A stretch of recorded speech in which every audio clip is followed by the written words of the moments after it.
कम टंकारे मिलिबो घर बेसी टंका खर्च न करी भुवनेश्वर निजर घर करिपारिबे साधारण लोक अफोर्डेबल हाउसिंग स्कीम रे साधारण लोकंकु घर जोगाई देबा पई सरकार योजना करूछंती सेथिपई बीडीए एवं हाउसिंग बोर्ड घर तयारी मध्य करूछि केमिति जणे साधारण लोक कम टंकारे भुवनेश्वर भली सहर रे रही पारिबो सेथिपई सरकार एभली योजना रे तांकु घर जोगाई देबा पई चिंता करूछंती घर तयारी काम विभिन्न स्थान रे आरंभ होई गलानी खूब शीघ्र एहा लोकंकु जोगाई दियाजिबो बोली कहचंती गृह एवं नगर उन्नयन मंत्री कृष्णचंद्र महापात्र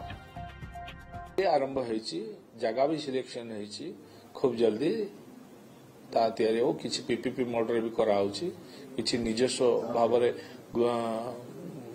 निजे बीएमसी बीडीए करूची किछि भी आपनकर हमर स्टेट हाउसिंग बोर्ड भी करूची एंती करिकी आमे चेष्टा करूछु जो हाउसिंग बोर्ड तरफ रु आमे अन्य यूएलबी रे जोठी आवश्यकता अछि बा लोक संख्या बढ़ुचंती सेठी घरर आवश्यकता रहउची से सब शहर रे मध्य आमे करिया पई परिकल्पना करू संपूर्ण नुआ शहर 800 एकर जमी ऊपर जेमती होवा कथा से बनिबो जेमती न्यू सिटी आमे अहमदाबाद रे हेची आमे जेमती गुजरात रे आमे देखुछु सेमती गुटे सिटी टी गढी उठिबो न्यू भुवनेश्वर।